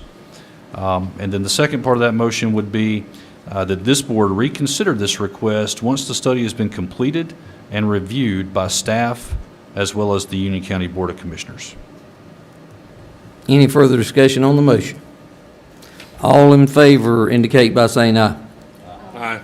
All opposed, nay. So, Mr. Chairman, I know that it doesn't show here for any action requested. Beverly did mention that there's a strategy proposed to the board for us how to accomplish some judicial center improvements and renovations to the government center. Those do not require a vote of the people on a bond referendum. They are allowed to be used with 2/3 bonds. That is a decision this board can make. What I would ask is if the board is so inclined to give staff direction that we use those 2/3 bonds to accomplish judicial center renovations, government center renovations, and which in tandem with that is also the expansion of the Union County Water Operations Center, which allows those employees to be shifted from this building to that building. And I'd ask the board to consider that and possibly give us some direction. I don't have a slide on it, sorry. Any discussion on that matter? And I think it may be important to note that when you adopted the rates for water and sewer at your previous meeting, it included funding for the expansion center of the operation building. And also in order to approve the upfitting of the judicial center, we're going to have to approve the water situation along with it, so it'll work together. That is correct, yes, sir. Okay. Beverly, do you mind running through those numbers? That was, since it's not presented tonight. It was a $13 million 2/3 bond request with no tax rate impact. Based on the current debt service spending down over time, we can absorb that new debt for $13 million without a tax rate impact. But does that mean we're not able to pay down, education bonds or No. other bonds that we have? No, because we have the bifurcated tax rates now. Okay. This is in the county debt fund alone, so the tax rates are separate. So we have $13 million free. It's not free money, to- so we well, still have no, to issue. free to do this project. So we have to still issue the debt. Mm-hmm. We have to go into the market and issue the debt, just like you're going and taking a financing loan out with a bank. We have the capacity within our current tax rate to do this without a tax rate impact, because the calculation for 2/3 bonds is based on what you're paying down from your general obligation bond debt from the prior year. So it's not $13 million that we have, it's $13 million in debt that we would take out to be able to pay for this. We don't have cash in the bank. This is allowing us to have some additional debt to pay for this, but there's no tax rate implication. Okay, but I guess what I'm suggesting is that we would be able to pay down existing. No, ma'am, you can't bonds? use that money, because we don't have it. We don't have that money, so you can't use it for any purpose. We're asking you to allow us to go to the market and borrow that money to use it for this purpose. We don't have it, so we can't use it to pay anything down at this point. Okay, so we're borrowing. That's correct, yes, ma'am. Okay. Yes, ma'am.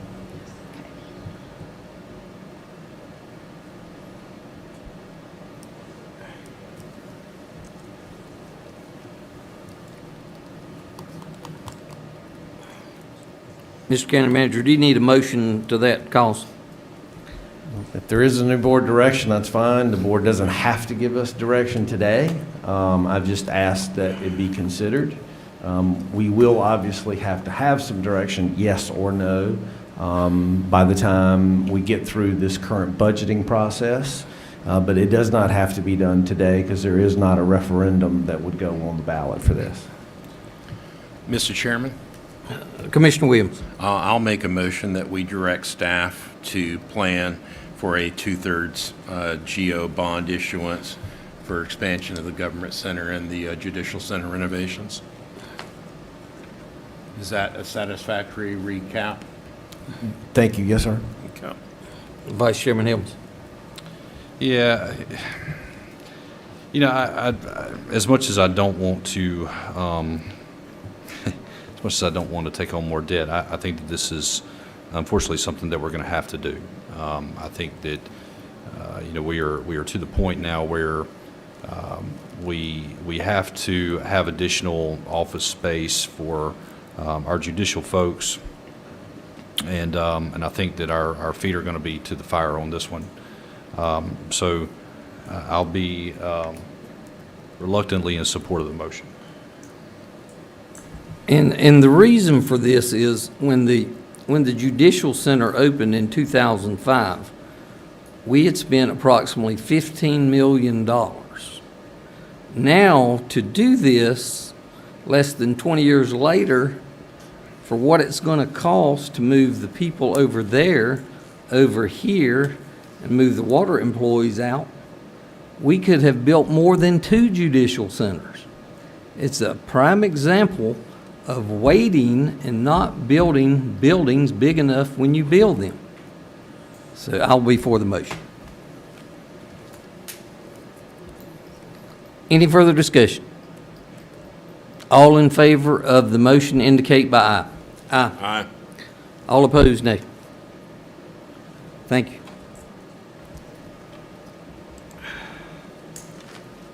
All right, let's try this agenda again. Next, we have item 24315, the 2024 legislative agenda item, the state ARPA funds for Lower Crooked Creek, the WRF project. I will now recognize County Manager Brian Matthews for this item. Thank you, Mr. Chairman. So, just to recap, previously the General Assembly in its budget document had allocated up to $8 million in funding for a new treatment facility or treatment within the Crooked Creek Basin area. Additionally, there were some other funds added to that at a later date, another, I believe, $1.75 million. And under good faith, the board went out and purchased a piece of property that it felt that it would be appropriate to build a wastewater treatment plant in the Lower Crooked Creek area at some point in time. It was never actually required within the budget document of when that plant would have to be built. And it was our understanding that the purchase of the land qualified for reimbursement for some of those funds. Today, we have still not received any reimbursement of the $4.65 million that we have spent on purchasing that property. 2026 is when these funds will actually be clawed back. And I mean, we don't have them in hand, but they will not be available for us in any way, shape, or form because they are a form of ARPA dollars. They're state ARPA dollars. And so what I'm asking the board to consider is that we ask the General Assembly to amend the language that was used in that budget to talk about just expansion of sewer capacity in Union County as a whole. If we do that, the board were to support that, that would allow us to utilize some of those funds to go towards the 12 Mile Creek sewer expansion, because that is also being funded a portion by state ARPA dollars. We have followed the procurement requirements by the state to require engineering, design, and construction. So that project is actually ready for us to receive reimbursement for if we can convince the General Assembly to change that language. I asked for that because I'm not certain that we're going to get them to reimburse us the $4.65 million for the purchase of the land, and I'd hate to see that money not be used for a purpose here in Union County. I'm happy to answer any questions you might have. Mr. Chairman. Mr. Matthews, is it your understanding that that the North Carolina General Assembly is supportive and wants to see us approach projects that might add sewer capacity, and that's why we're looking specifically at this? Yes, sir. And again, I can't speak for what they will actually do, but it is my understanding that there is wide support for the county to expand sewer capacity. Okay. Thank you, sir.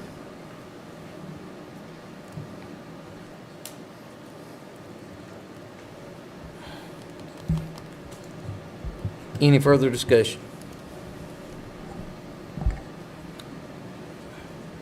Mr. Chairman, so Brian, you need a motion then on this?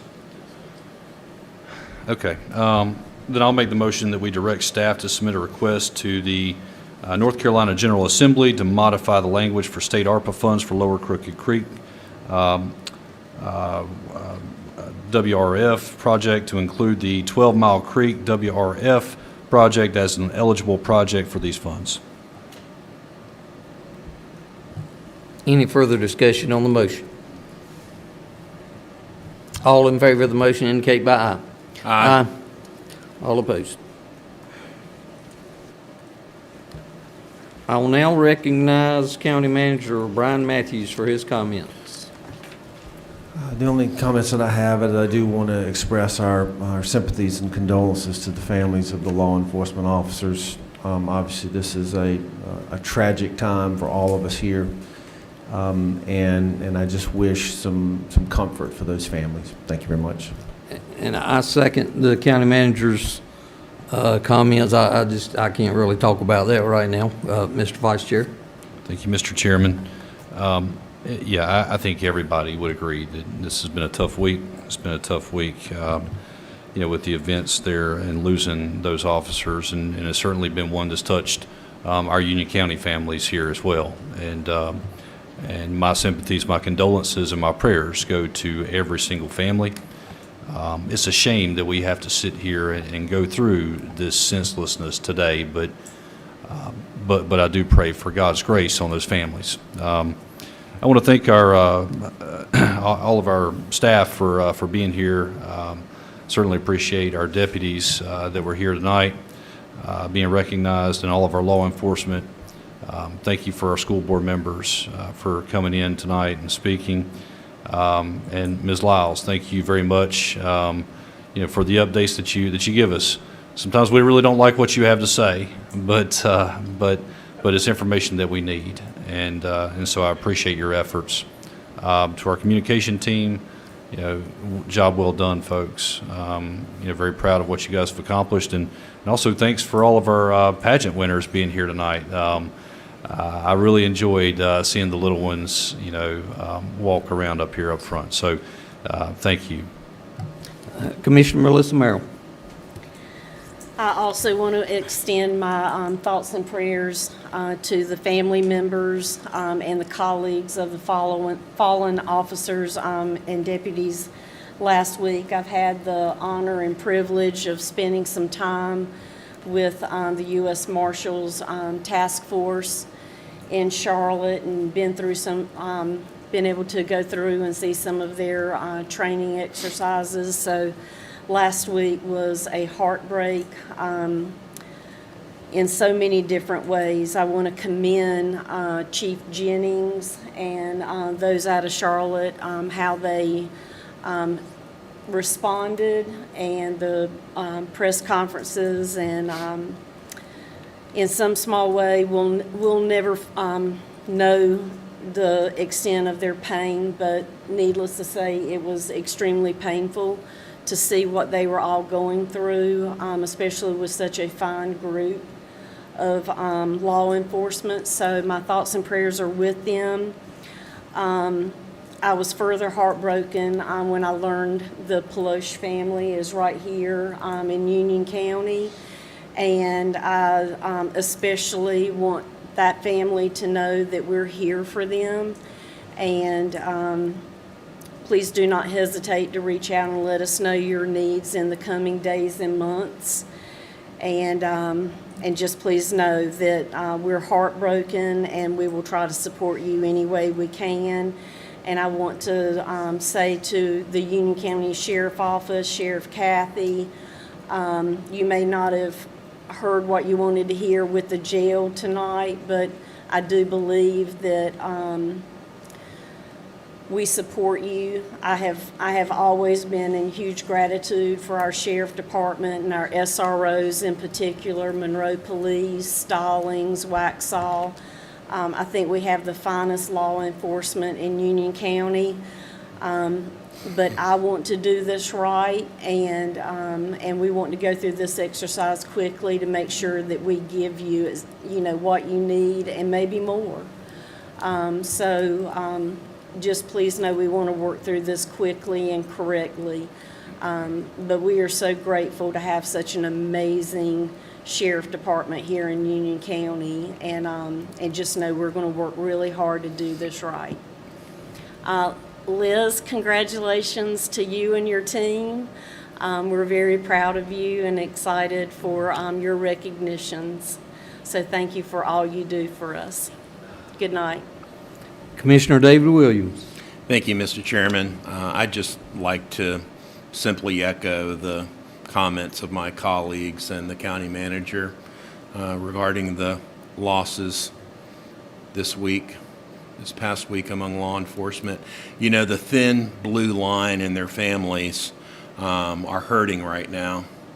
And when the thin blue line and their families are hurting, it's important for us to wrap them in a wide and loving embrace. And that's all I know to do right now. Just know that you have our love and support and our gratitude, and hopefully the pain is at least in some way diminished a little bit by the wide and loving response of a community that cares. Thank you. Commissioner Clancy Balkin. Yes, I'd also like to extend my condolences to the family members of the fallen officers, and ask you all to continue to pray for them, as I'm sure you will, as I will commit to do. And also, so I appreciate all the effort by the staff members and my colleagues on the board. That concludes this regular meeting. Thank you for all who attended. I move that the board adjourn. All those in favor of the motion say aye. Aye. Thank you.